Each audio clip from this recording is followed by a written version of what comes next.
American archaeology is fascinating, and we don't know enough of it. This mysterious site of Puma Punku, which is a doorway to Tiwanaku, is an ancient Andean site and is still filled with unexplained mysteries. It's thought that it's a part of a large temple complex monument group that's part of Tiwanaku, site near Tiwanaku in western Bolivia.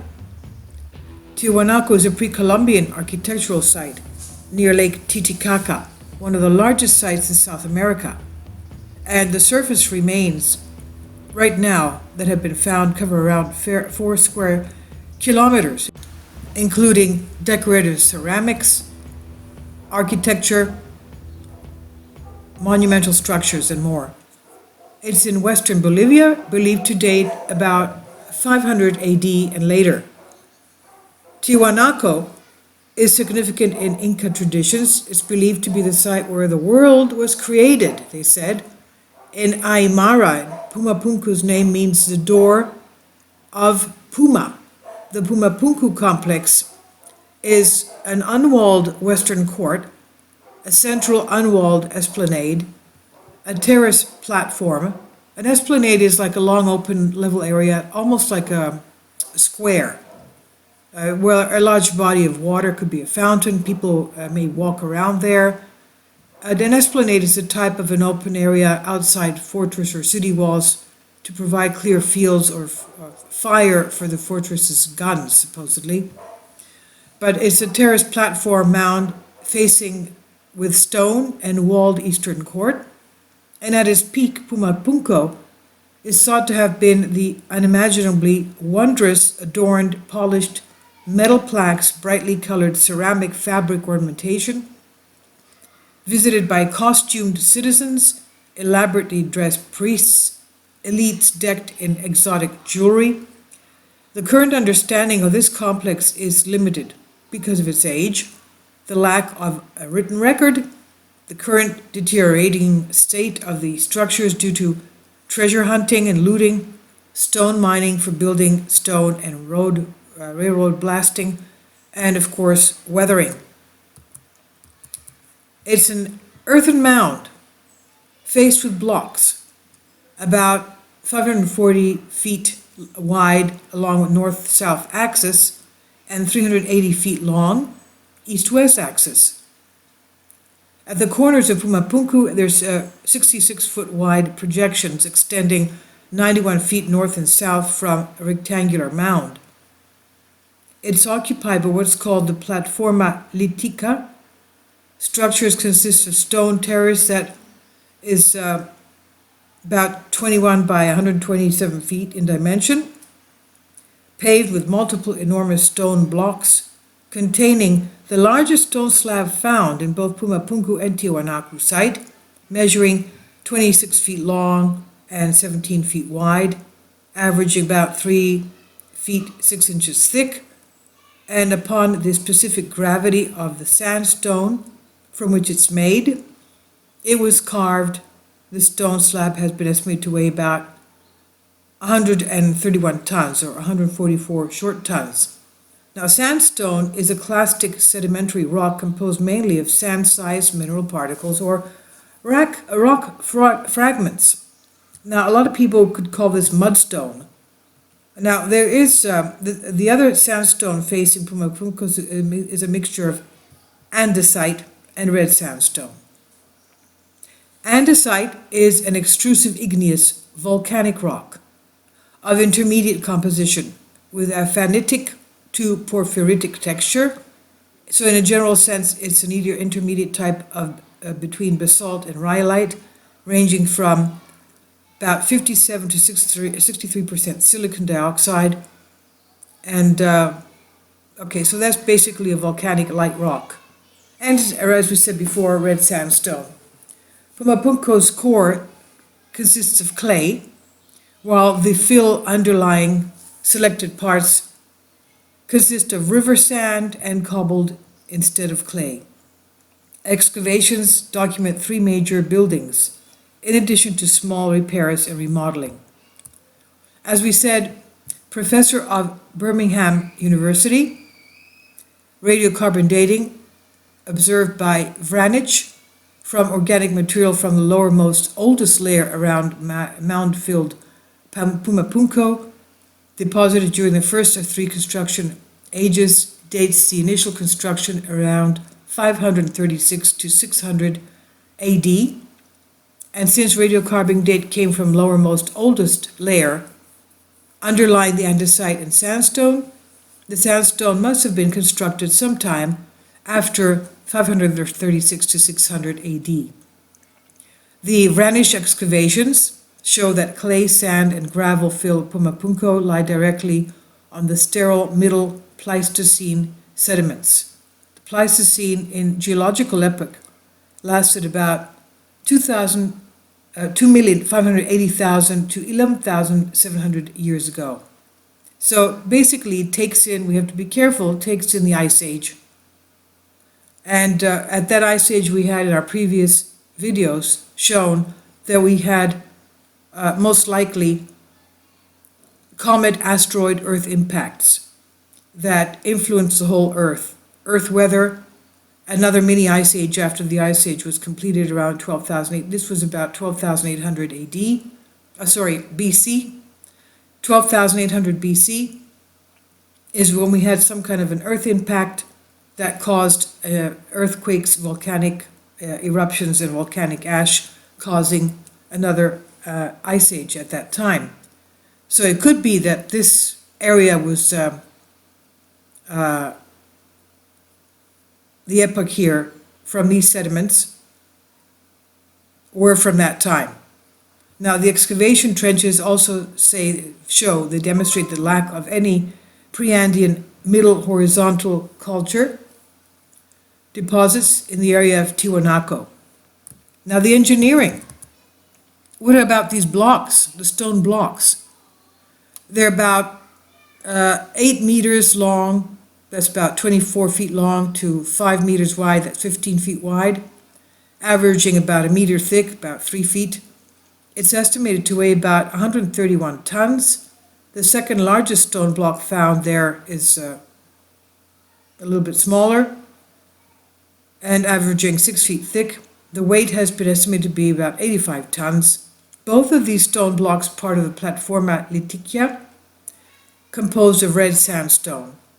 And based upon detailed petrographic chemical analysis of both individual stones and known quarry sites, archaeologists find that these and other red sandstone blocks were transported up a steep incline from a quarry near Lake Titicaca, roughly 10 kilometers or 6.2 miles away.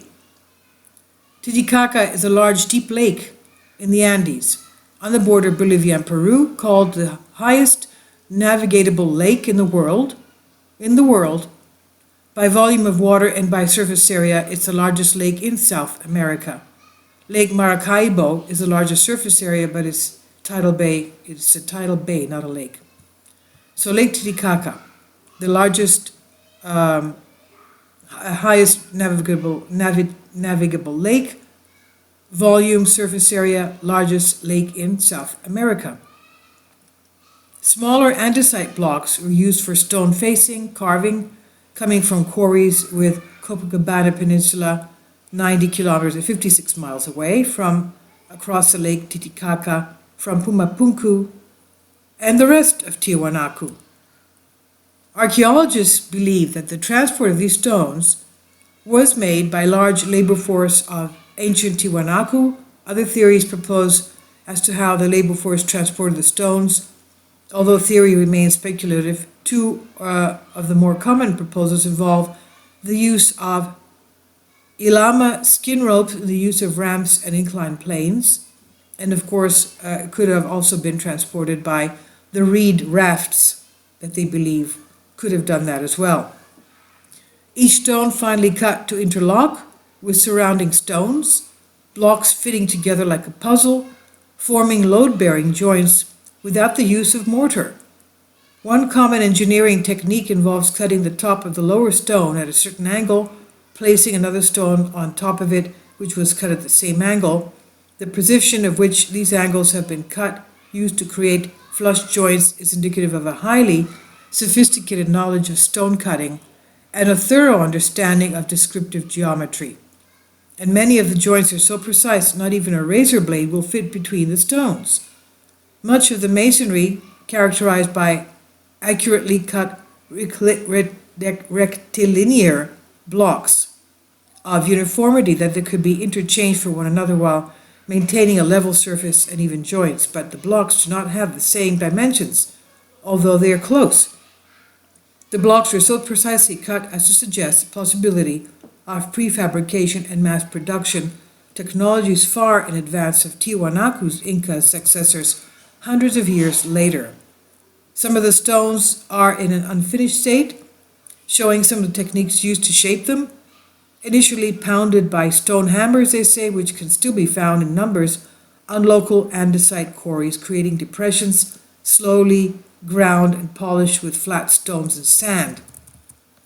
Tiwanaku engineers were also adept at developing civic infrastructure at its complex construction, functional irrigation systems, hydraulic mechanisms, waterproof sewage lines. The architecture was a large earthen platform mound with 3 levels of stone retaining walls, lying through its outlay through is thought to have been resembling a square. To sustain the weight of the massive structures, Tiwanaku architects were meticulous, creating foundations, often fitting stones directly to bedrock or digging precise trenches, carefully filling them with layered sediment stones supporting large stone blocks. Modern-day engineers argue that the base of Puma Punku Temple was constructed using a technique called layering and depositing, by altering layers of sand from the interior and layers of composite from the exterior. The fills would overlap each other at the joints, essentially grading the contact points to create a sturdy base. Notable features at Puma Punku are the eye-shaped architectural cramps, composed of unique copper, arsenic, nickel, bronze alloy. These eye-shaped cramps were also used on a section of canal found at the base of Acapana Pyramid in Tiwanaku, and the cramps were used to hold the blocks, compromising the walls and bottom of the stone canals that drained sunken courts. The eye cramps of unknown composition were used to hold together the massive slabs that form Puma Punku's 4 large platforms. The eye-shaped cramps were cast in place. In sharp contrast, the cramps used at Acapana Canal were fashioned by the cold hammering of copper, arsenic, nickel, bronze ingots. And the unique copper, arsenic, nickel, bronze alloy is also found in metal artifacts within the region between Tiwanaku and San Pedro at Atacama during the late Middle Horizon around 600 to 900 AD. Now, these eye clamps are also found in ancient Greece. I mean, this is what you find in the Acropolis of Athens at the Parthenon. This is how they used, this is what they used to hold the blocks together during, so that they would not move that much during an earthquake, obviously. So, were they at one point somehow transferring their architectural knowledge from one place to the other? It could be. Look, if you look at the video before this one having to do with America being second Egypt, they have found so many ancient artifacts linking the United States to Egypt, which is, it's just mind-boggling. Now, it could be that at that time when we had this ice age, about 12,900 AD, first of all, we know that the sea levels were lower, meaning that the land bridges were more accessible. For example, you had Doggerland between England and northern Germany, and they could have very easily traveled or even taken sea routes there, stopping every night for rest and resupply of the ship. And then from England going on to Iceland, from there to Greenland, from Greenland going over to Northwest Territories, and there you are, you're already in North America. And all along the shores, going down into wherever they wanted to, even, of course, South America. It's not impossible that this knowledge was brought with them, of course. All right? So, cultural and spiritual significance of Puma Punku. It's theorized that this Puma Punku complex, as well as the surrounding temples, the Akapana Pyramid, the Kalasasaya, the Putuni, and the Kerikala, function as spiritual and ritual centers for the Tiwanaku. This area might have been viewed as a center of the Andean world, attracting pilgrims from far away to marvel at its beauty. The structures transform local landscape. Puma Punku purposely integrated with Ilimani Mountain, sacred peak that the Tiwanaku possibly believed to be the home to the spirits of their ancestors. This area was believed to have existed between heaven and earth.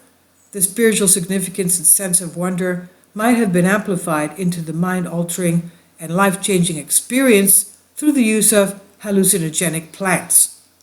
Examinations of hair samples exhibit remains of psychoactive substances in many mummies found in Tiwanaku culture from northern Chile.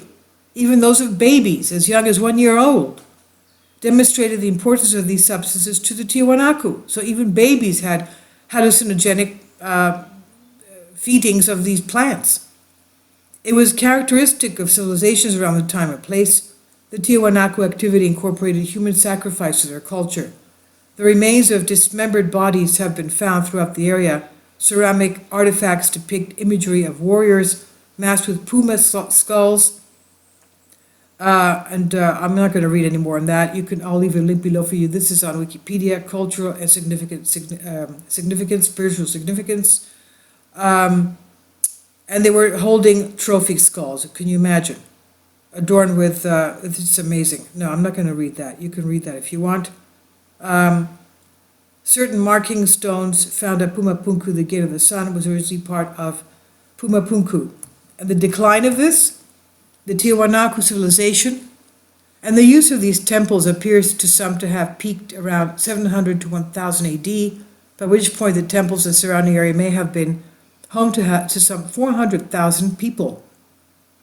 An extensive infrastructure had been developed, including a complex irrigation system that extended more than 30 square miles or 80 square kilometers to support cultivation of potatoes, quinoa, corn, and other various crops. And at its peak, the Tiwanaku culture dominated the entire Lake Titicaca basin, as well as portions of Bolivia and Chile. The culture seems to have dissolved rather abruptly sometime around 1000 AD, and researchers are still seeking answers as to why this happened. A likely scenario involves rapid environmental change, possibly involving the extended drought. Unable to produce the massive crop yields necessary for their large population, the Tiwanaku are argued to have scattered into the local mountain ranges, only to disappear shortly thereafter. Puma Punku is thought to have been abandoned before it was even finished. I'll leave links below for you for this on Wikipedia.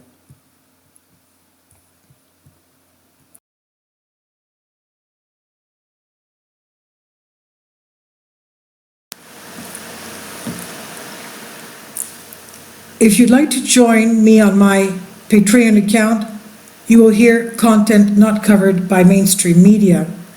These riveting stories will be based on my research, and I will state my opinions and give my personal insight on diverse and controversial subjects and world events not covered by mainstream media, and not supported by YouTube guidelines. So whatever I have on my Patreon, most of those will not be on my YouTube channel. Please consider becoming a member today. More of the most significant and important videos will be on my Patreon channel. Your support helps me to continue my research and keeps this YouTube channel alive. And we depend on your support, your generous charity, because we help economically challenged families here in Athens, Greece, in Kapota, and we also help the young generation with university tuition and the community around our church. Thank you.